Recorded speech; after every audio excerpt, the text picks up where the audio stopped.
स्वामिनिति। ते सरस्वती देवे गौरवाणी प्रचारिणे निर्विशेष शून्यवादी पाश्चात्य देश तारिणे। जय श्री कृष्ण चैतन्य प्रभु नित्यानंद श्री अद्वैत गदाधर श्रीवासादि गौर भक्त वृंद। हरे कृष्णा कृष्णा कृष्णा हरे हरे, हरे राम राम राम हरे हरे। जय श्री प्रभुपाद की जय, अनंत कोटि वैष्णव वृंद की जय। हरे कृष्णा। आप सभी का स्वागत है आज के सेशन में। सीधा मैं स्क्रीन शेयर करता हूँ।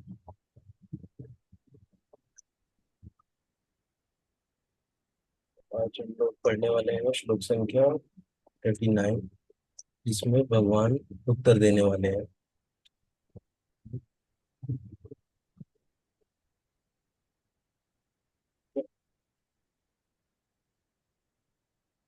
अर्जुन ने सब पूछा, बताया कि कैसे कैसे, मतलब कितना इम्पॉसिबल है, कितना टफ है।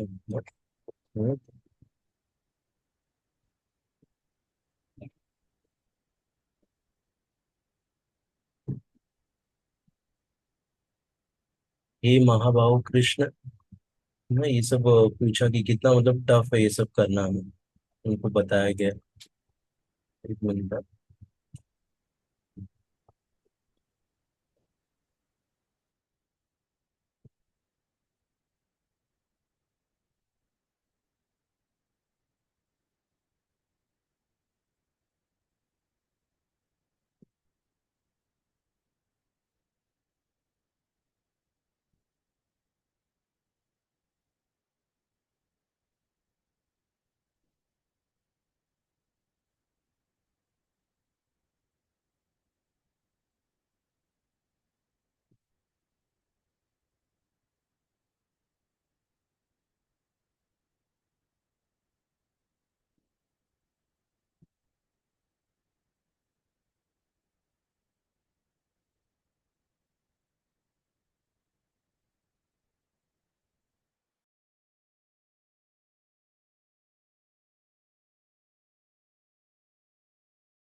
आवाज नहीं आ रही है।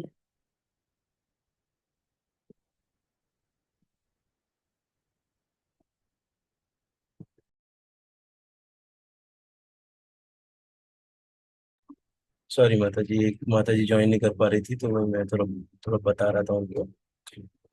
हरे कृष्णा। तो आज उत्तर देखते हैं हम लोग भगवान क्या दे रहे हैं। एतन्मे संशयं कृष्ण छेत्तुम् अर्हस्य शेषतः त्वदन्य संशयस्यास्य छेत्ता न ह्युपपद्यते। हि उपपद्यते। एतन्मे संशयं कृष्ण छेत्तुम् अर्हस्य शेषतः त्वदन्यः संशयस्यास्य छेत्ता न हि उपपद्यते। एतत् यह है, मैं मेरा संशयम संदेह कृष्ण हे कृष्ण छेत्तुम दूर करने के लिए अर्हसि आपसे प्रार्थना है, अशेषतः पूर्णतया, त्वत त्वत आपकी अपेक्षा, अन्य दूसरा, संशयस्य संदेह का, अस्य इस, छेता दूर करने वाला, न नहीं ही निश्चय ही, उपपद्धते पाया जाना संभव है। हे कृष्ण, यही मेरा संदेह है और मैं आपसे इसे पूर्णतया दूर करने की प्रार्थना कर रहा हूँ। आपके अतिरिक्त अन्य कोई ऐसा नहीं है जो इस संदेह को नष्ट कर सके। अभी भी अर्जुन इसमें बोल रहे हैं। तात्पर्य, कृष्ण भूत वर्तमान तथा भविष्य के जानने वाले हैं। भगवत गीता के प्रारंभ में भगवान ने कहा है कि सारे जीव व्यष्टि रूप में भूतकाल में विद्यमान थे, इस समय विद्यमान है और बहुबंधन से मुक्त होने पर भविष्य में भी व्यष्टि रूप में बने रहेंगे। इस प्रकार उन्होंने व्यष्टि जीव के भविष्य के विषय विषय प्रश्न का स्पष्टीकरण कर दिया है। अब अर्जुन असफल योगियों के भविष्य के विषय में जानना चाहता है। कोई न तो कृष्ण के समान है, न ही उनसे बड़ा। तथाकथित बड़े बड़े ऋषि तथा दार्शनिक जो प्रकृति की कृपा पर निर्भर है, निश्चय ही उनकी समता नहीं कर सकते। अतः समस्त संदेहों का पूरा पूरा उत्तर पाने के लिए कृष्ण का निर्णय अंतिम तथा पूर्ण है, क्योंकि वे भूत वर्तमान तथा भविष्य के ज्ञाता है, किंतु उन्हें कोई भी नहीं जानता। कृष्ण तथा कृष्ण भावना भवित व्यक्ति ही जान सकते हैं कि कौन क्या है। ना? तो यहाँ पे जानना क्या चाह रहे हैं अर्जुन, कि जो योगी असफल हो जाते हैं, तो उन असफल योगी लोग का क्या होता है। ना? जैसे भक्ति किया, आधे में भक्ति छूट गया, या जो योगी है ना, हो सकता है 10 साल 15 साल बहुत तपस्या किया, उसके बाद वो छोड़ दिया, तो ऐसे योगियों का क्या होता है, ये अर्जुन पूछ रहे हैं। अभी भगवान उसका उत्तर 40वें श्लोक में दे रहे हैं। श्री भगवान उवाच पार्थ नैवेह नामुत्र विनाशस्तस्य विद्यते न हि कल्याण कृत कश्चित् दुर्गतिम तात गच्छति।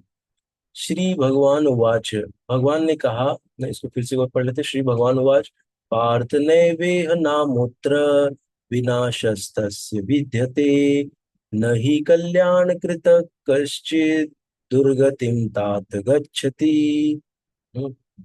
पार्थ नैवेह नामुत्र विनाशस्तस्य विद्यते न हि कल्याण कृत कश्चित् दुर्गतिम तात गच्छति। श्री भगवान उवाच, भगवान ने कहा, पार्थ हे प्रथापुत्र, न एव कभी ऐसा नहीं है, इह इस संसार में, न कभी नहीं, अमुत्र अगले जन्म में, विनाश नाश तस्य उसका, विद्यते होता है, न कभी नहीं, ही निश्चय ही, कल्याण कृत शुभ कार्यों में लगा हुआ, कश्चित कोई भी, दुर्गतिम पतन को, तात हे मेरे मित्र, गच्छति जाता है। भगवान ने कहा, हे प्रतापुत्र, कल्याण कार्यों में निरत योगी का न तो इस लोक में और न परलोक में ही विनाश होता है। हे मित्र, भलाई करने वाला कभी बुरे से पराजित नहीं होता। तात्पर्य, श्रीमद् भागवत में 1.5.17 में श्री नारद मुनि व्यास देव को इस प्रकार उपदेश देते हैं। ना, तो यहाँ पे क्या बोले कि जो योगी है, न तो उसका इस लोक में न परलोक में ही विनाश होता है, विनाश उसका नहीं होता है। जिसने आधे में उसका अधूरा रह गया, तो उसका विनाश नहीं होगा। विनाश नहीं होने का अर्थ क्या हो गया, कि उसने जहां पे छोड़ा है, अगले जन्म में उसके आगे से वो अर्जित करना चालू करेगा। मतलब कि उसको मनुष्य जन्म मिलना, ये निश्चित है, ध्रुव है ना, उसको मनुष्य जन्म मिलेगा ही मिलेगा, कि बची हुई भक्ति को पूरा करे। वही देखते हैं अभी क्या तात्पर्य में हमको मिलेगा। हम्म। त्यक्त्वा स्वधर्मं चरणाम्बुजं हरेर भजन पक्को अथ पत्ते, यदि यत्र कववा भद्रं भूतमुष्य किं को वार्थ आप्तो अभजताम स्वधर्मतः। यदि कोई समस्त भौतिक आशाओं को त्याग कर भगवान की शरण में जाता है, तो उसमें इसमें न तो कोई क्षति होती है और न पतन।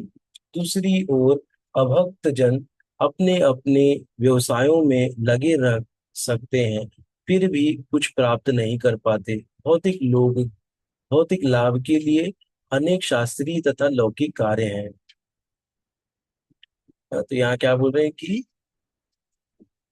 यदि कोई समस्त भौतिक आशाओं को त्याग कर भगवान की शरण में जाता है, तो इसमें न तो कोई क्षति होती है और न पतन। दूसरी ओर अभक्त जन अपने अपने व्यवसायों में लगे रह सकते हैं, फिर भी कुछ प्राप्त नहीं कर सक पाते। भौतिक लाभ के लिए अनेक शास्त्रीय तथा लौकिक कार्य हैं। जीवन में आध्यात्मिक उन्नति अर्थात कृष्ण भावनामृत के लिए योगी को समस्त भौतिक कार्यकलापों का परित्याग करना होता है। कोई यह तर्क कर सकता है कि यदि कृष्ण भावनामृत पूर्ण हो जाए, तो इससे सर्वोच्च सिद्धि प्राप्त हो सकती है, किंतु यदि यह सिद्धि प्राप्त न हो पाई, तो भौतिक एवं आध्यात्मिक दोनों दृष्टियों से मनुष्य को क्षति पहुंचती है। शास्त्रों का आदेश है कि यदि कोई स्वधर्म का आचरण नहीं करता, तो उसे पापफल भोगना पड़ता है। अतः जो दिव्य कार्यों को ठीक से नहीं कर पाता, उसे फल भोगना होता है। भागवत पुराण आश्वस्त करता है कि असफल योगी को चिंता करने की आवश्यकता नहीं है। भले ही उसे ठीक से स्वधर्माचरण न करने का फल भोगना पड़े, तो भी वो घाटे में नहीं रहता, क्योंकि शुभ कृष्ण भावनामृत कभी विस्मृत नहीं होता ना। जो कृष्ण भक्ति किया है, वो कभी विस्मृत नहीं होगा ना। आज अगर 5 है, 5% तक किया है, तो 6वें% से अगले जन्म में स्टार्ट करेगा। हम्म। लेकिन जो स्वधर्म है ना, स्वधर्म मतलब क्या क्या हमारे धर्म होते हैं, जैसे स्वधर्म में आता है पत्नी धर्म, पिता धर्म, पुत्र धर्म, हाँ, ये सब हमारे स्वधर्म है। अगर उसको ठीक से नहीं किया है तो हो सकता है उसका हमको फल भोगना पड़ सकता है ना। हमने किसी के साथ सही आचरण नहीं किया ना, किसी को हमने गलत कर दिया, किसी को मार दिया, तो ये सब का हमको फल भोगना पड़ सकता है। लेकिन जो हमने कृष्ण भक्ति किया है, वो कभी उसका लॉस नहीं होगा, कभी उसका ह्रास नहीं होगा ना, कभी वो कम नहीं होगा। वही कह रहे हैं। जो इस प्रकार जो इस प्रकार में लगा रहता है, वह अगले जन्म में निम्न योनि में भी जन्म लेकर पहले की भांति भक्ति करता है। दूसरी ओर, जो केवल नियत कार्यों को दृढ़ता पूर्वक करता है, किंतु यदि उसमें कृष्ण भावनामृत का अभाव है, तो आवश्यक नहीं कि उसे शुभ फल प्राप्त हो। हम्म, ना। तो यहाँ पे बता रहे हैं कि हो सकता है ऐसा व्यक्ति कोई हो कि उन नियत कार्यों को बहुत दृढ़ता पूर्वक कर रहा है, लेकिन कृष्ण भावनामृत का अभाव है, तो आवश्यक नहीं उसे शुभ फल प्राप्त हो, है? ऐसे क्योंकि उसने कृष्ण भावनामृत जमा ही नहीं किया है।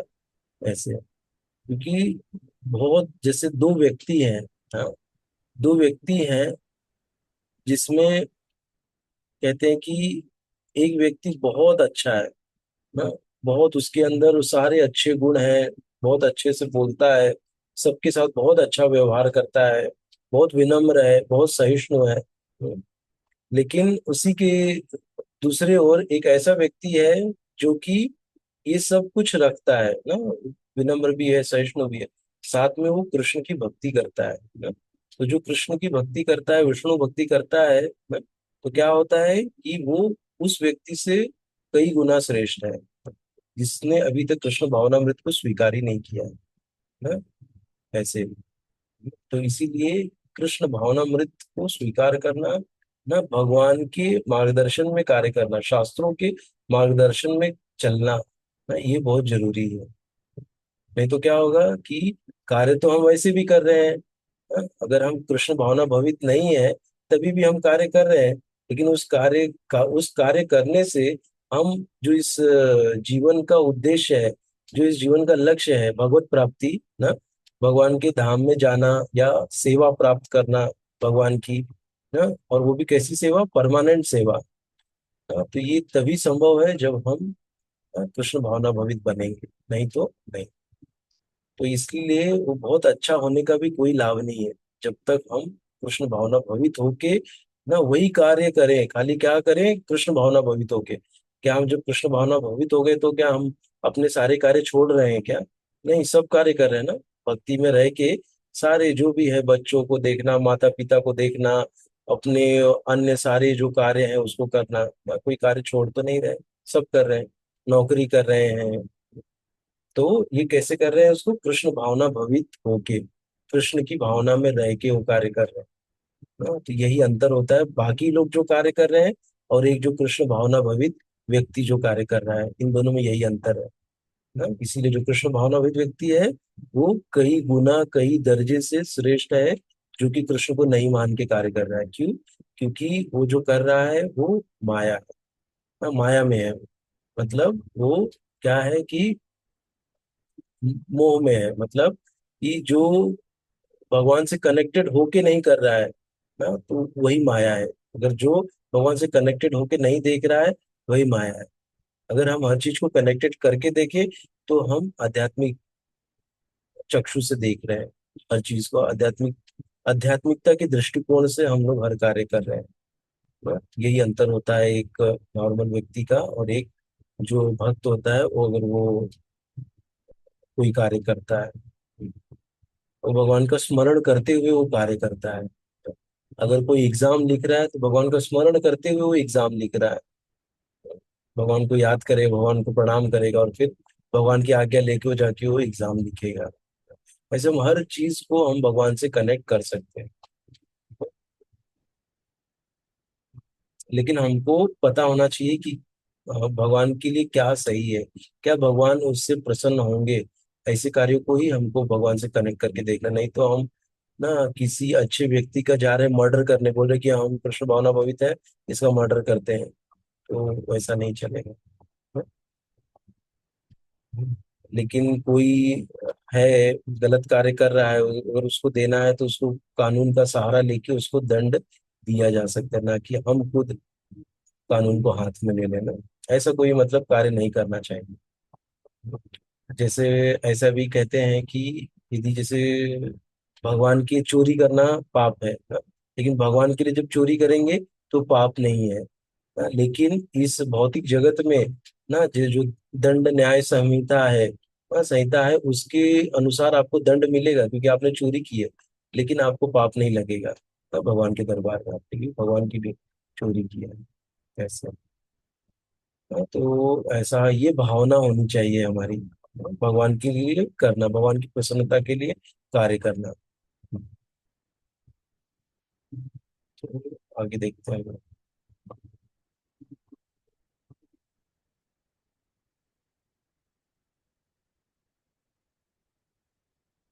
यही यहाँ पे जो मैंने बोला, यही इसके ऊपर लागू होता है। इस श्लोक का तात्पर्य इस प्रकार है, मानवता के दो विभाग किए जा सकते हैं, नियमित तथा अनियमित।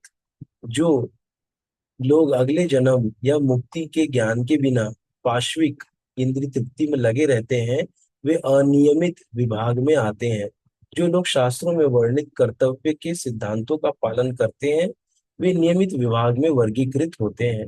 अनियमित विभाग के संस्कृत तथा असंस्कृत, शिक्षित तथा अशिक्षित, बलि तथा निर्बल लोग पाश्विक वृत्तियों से पूर्ण होते हैं। उनके कार्य कभी भी कल्याणकारी नहीं होते, क्योंकि वे पशुओं की भांति आहार, निद्रा, भय तथा मैथुन का भोग करते हुए इस संसार में निरंतर रहते हैं, जो सदा ही दुखमय है। किंतु जो लोग शास्त्रीय आदेशों के अनुसार संयमित रहते हैं और इस प्रकार क्रमशः कृष्ण भावनामृत को प्राप्त होते हैं, वे निश्चित रूप से जीवन में उन्नति करते हैं। क्योंकि क्या है कि जैसे हमने एग्जाम्पल दिया ना, जो एक अच्छा व्यक्ति है और एक दूसरा व्यक्ति है ना जो कि कृष्ण भक्त है, दोनों में अंतर यही है कि एक क्या है कि वो ना आहार, निद्रा, भय, मैथुन में लगा हुआ है, जो कि पशु भी वही करते हैं और वो भी वही कर रहा है ना? उसको खाली बस आहार, निद्रा, भय, मैथुन। लेकिन इससे ऊपर उठना पड़ेगा। कैसे उठना है? कृष्ण भावनामृत में ऊपर उठना ना, भगवान की भक्ति करके ऊपर उठना। कल्याण मार्ग के अनुयायियों को तीन वर्गों में विभाजित किया जा सकता है। कौन? कल्याण मार्ग के भौतिक संपन्नता का उपभोग करने वाले शास्त्रीय विधि विधानों के अनुयायी, दूसरे इस संसार से मुक्ति पाने के लिए प्रयत्नशील लोग, तथा कृष्ण भावनामृत के भक्त। देखिए कितना अच्छा यहाँ पे विभाजन किया है। तीन, भौतिक संपन्नता का उपभोग करने वाले शास्त्रीय विधि विधानों के अनुयायी, ना भौतिकता से संपन्न है, और क्या है, उपभोग करने वाले शास्त्रीय विधि विधानों के अनुयायी भी है, शास्त्रों के विधि विधान भी मानते हैं। दूसरे हैं इस संसार से मुक्ति पाने के लिए प्रयत्नशील लोग, जो देखते हैं हम लोग जाते हैं ना काशी विश्वनाथ और अलग अलग तीर्थ स्थलों में जाते हैं ना, गंगा नदी में जाके डुबकी लगाते हैं, क्या हमको मोक्ष मिल जाए, उसके लिए वो लोग प्रयत्नशील रहते हैं। तीसरे हैं कृष्ण भावनामृत के भक्त। अब पहले वाले में जो देखा जाए तो हम देख सकते हैं कि जैसे अंबानी परिवार इसमें आ सकता है, भौतिक संपन्न है और सारे शास्त्रीय विधि विधानों के अनुयायी भी है ना ऐसे। प्रथम वर्ग के अनुयायियों को पुनः दो श्रेणियों में विभाजित किया जा सकता है, सकाम कर्मी तथा इंद्रिय तृप्ति की इच्छा न करने वाले। देखिए पहले को भी दो में डिवाइड कर रहे हैं, एक तो सकाम कर्मी, जो भी कर्म कर रहे हैं उससे वो कुछ लाभ चाहते हैं ना, उसको ही सकाम कर्मी करते हैं। और एक इंद्रिय तृप्ति की इच्छा न करने वाले, जिनको इंद्रिय तृप्ति नहीं चाहिए। सकाम कर्मी जीवन के उच्चतर स्तर तक उठ सकते हैं, यहाँ तक कि स्वर्गलोक को जा सकते हैं, तो भी इस संसार से मुक्त न होने के कारण वे सही ढंग से शुभ मार्ग का अनुगमन नहीं करते। शुभ कर्म तो वे हैं जिनसे मुक्ति प्राप्त हो। कोई भी ऐसा कार्य जो परम आत्म साक्षात्कार या देहात्म बुद्धि से मुक्ति की ओर उन्मुख उन्मुख नहीं होता, और अंश मात्र भी कल्याणप्रद नहीं होता। हाँ, देखिए जो ऐसा कार्य है जिससे हमारा आत्म साक्षात्कार नहीं हो रहा है ना। आत्म साक्षात्कार मतलब क्या, कि भगवान श्री कृष्ण को, भगवान विष्णु को भगवान के रूप में स्वीकार करना, यही हमारा आत्म साक्षात्कार है। उनके नजदीक आना, उनके करीब आना, तो ये हो रहा है क्या, हाँ, या देहात्म बुद्धि से मुक्ति की ओर उन्मुख होना ना। देहात्म बुद्धि मतलब क्या है, कि मैं खुद को शरीर मान रहा हूँ, और ये शरीर से ही मैं खुश हो रहा हूँ, दुखी हो रहा हूँ ना।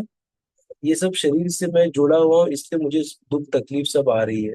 मैं खुद को, देहात्म बुद्धि इसी को कहते हैं। हम्म, देहात्म बुद्धि से सोचना कि मैं शरीर हूं ना, किसी ने कुछ बोल दिया तो मैं दुखी हो गया ना। ये क्यों होता है, क्योंकि मैं अभी भी खुद को शरीर समझ रहा हूँ।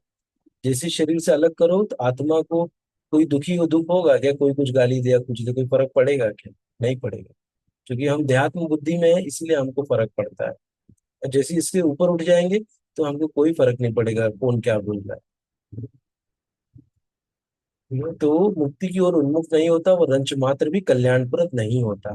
कृष्ण भावनामृत संबंधी कार्य ही एकमात्र शुभ कार्य है। और जो कृष्ण भावनामृत के मार्ग पर प्रगति करने के उद्देश्य से स्वेच्छा से समस्त शारीरिक असुविधाओं को स्वीकार करता है, वही घोर तपस्या के द्वारा पूर्ण योगी कहलाता है ना। जो क्या करता है, जो कृष्ण भावनामृत के मार्ग में प्रगति करने की उद्देश्य से स्वेच्छा से समस्त शारीरिक असुविधा लेता है ना। अभी जैसे हम देख सकते हैं कि जो ब्रह्मचारी है ना, वो मंदिर में रहते हैं ना, उनको कितनी सारी असुविधाएं हैं ना, लेकिन वो क्या कर रहे हैं, उसको झेल रहे हैं ना, तपस्या कर रहे हैं ना। क्योंकि जब हम आश्रम में रहते हैं तो हम अपने मनमाने ढंग से नहीं खा सकते ना। जब समय होगा तभी सबके साथ में बैठ के प्रसाद पाएंगे ना। तो ये सब क्या है, अगर हम घर में रहते हैं तो हम कभी भी लेके कोई भी डब्बा खोल लिए और लेके खा लिए ना। लेकिन जैसे ब्रह्मचारी हैं ना, बहुत सारी तपस्या करते हैं, उनको कहाँ कहाँ जाके प्रचार करना पड़ता है। हर जगह जाना पड़ता है। कभी आज यहाँ पे हैं, कभी उड़ीसा में हैं, कभी चले गए पुणे चले गए कभी गुजरात चले गए, तो ऐसा अलग अलग जगहों पे जाके उनको प्रवचन देने होते हैं हाँ? तो यही तपस्या है। अलग अलग जगहों का उनको खाना खाना पड़ता है, प्रसाद खाना पड़ता है ना, अलग अलग जगहों का पानी पीना पड़ता है ना। हो सकता है उससे तकलीफ भी होए, उससे शरीर बीमारी कुछ हो जाए ना, बुखार आ जाए जैसे, तो ये सब सहना पड़ता है।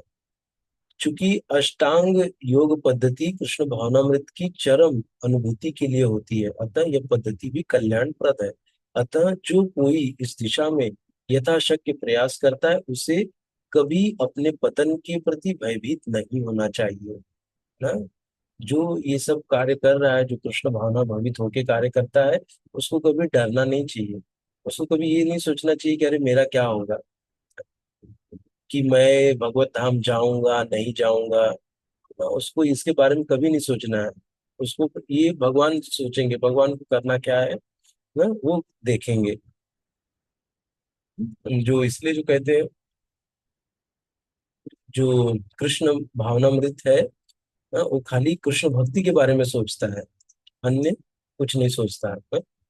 उसको चाहे वो नरक में रहे, चाहे छोटे झोपड़े में रहे, चाहे बड़े आलीशान महल में रहे ना, करना तो वहीं पे भी चैंटिंग है, यहाँ पे भी चैंटिंग है ना। तो उसकी जो मानसिकता है वो ऐसी हो जाती है ना, कि मैं कहीं भी रहूं, मुझे क्या करना है, मुझे भगवान के नामों का जप करना है, मुझे भगवान की सेवा करनी है।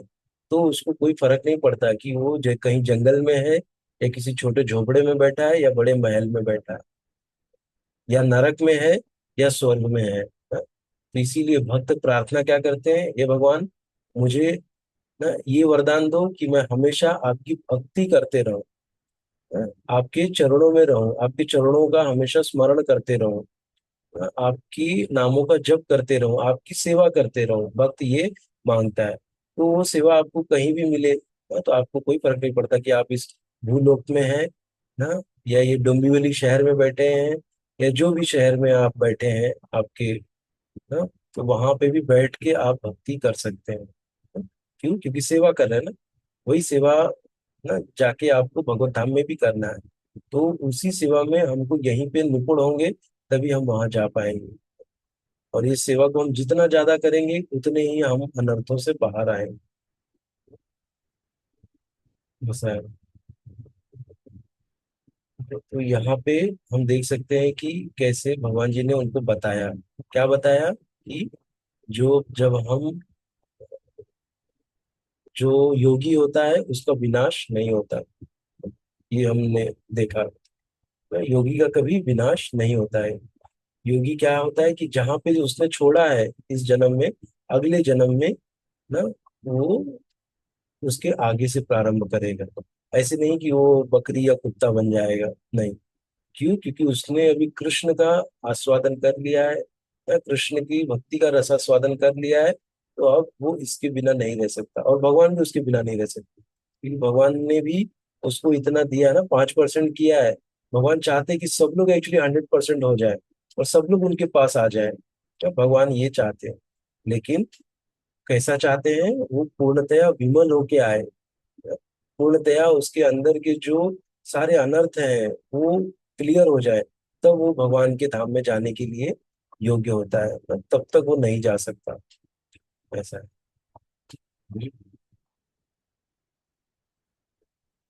इसीलिए हमको प्रयास करना चाहिए कि भगवान की प्रसन्नता के लिए हमको भक्ति करनी चाहिए। तो आज हम लोग यहीं तक पढ़ेंगे। किसी को कुछ प्रश्न है या किसी कुछ बोलना है?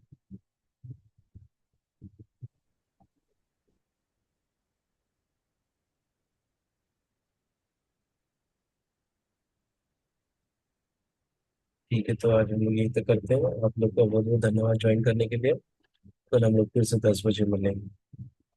जय श्री प्रभुपाद की जय, अनंत कोटि वैष्णव जय की जय। हरे कृष्ण। जय। हरे कृष्ण। हरे कृष्ण। हरे कृष्ण। हरे कृष्ण प्रभु। हरे कृष्ण।